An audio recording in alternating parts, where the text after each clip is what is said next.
भारत देशाचे महान राष्ट्रपुरुष शहाजीराजे भोसले यांची समाधी होदेगिरी दावणगिरी कर्नाटक येथील या समाधीची अत्यंत दुरावस्था झाली आहे.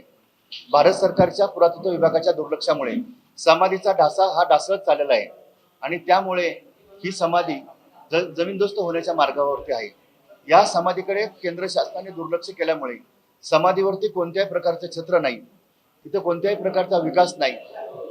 त्यामुळे शहाजीराजे यांची समाधी ऊन वारा पाऊस अशी याच्या संकटामध्ये गेल्या 300 वर्षापासून उभी आहे.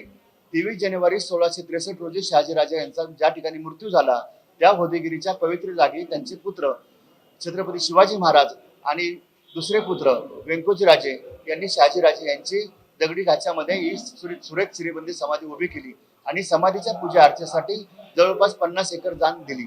आज त्या ठिकाणी फक्त अर्धा ते पाऊण एकर जमीनच उपलब्ध आहे.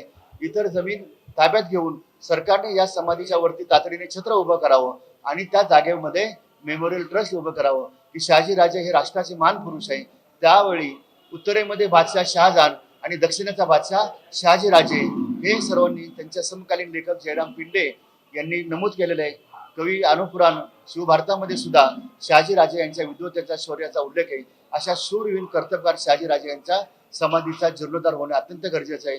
शहाजीराजे यांनी आपले पुत्र छत्रपती शिवाजी महाराज, दुसरे पुत्र थोरले पुत्र संभाजी महाराज आणि धाकटे पुत्र व्यंकोजीराजे यांना राष्ट्राच्या रक्षणासाठी उभं केलं आणि त्यांनी तीनही पुत्रांनी स्वतंत्र राष्ट्र निर्माण केली. त्यातलं छत्रपती शिवाजी महाराज यांचं राष्ट्र सर्वात विश्वनायक, महानायक आणि जगातलं सर्वात ग्रेट राजा आणि लोकशाहीवादी राष्ट्र म्हणून आज जगभरात त्याचा परिचय आहे.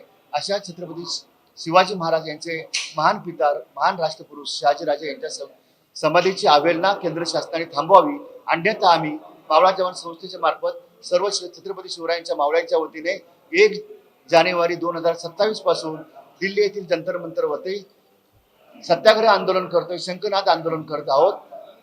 तरी मायबाप सरकारने याची दखल घ्यावी.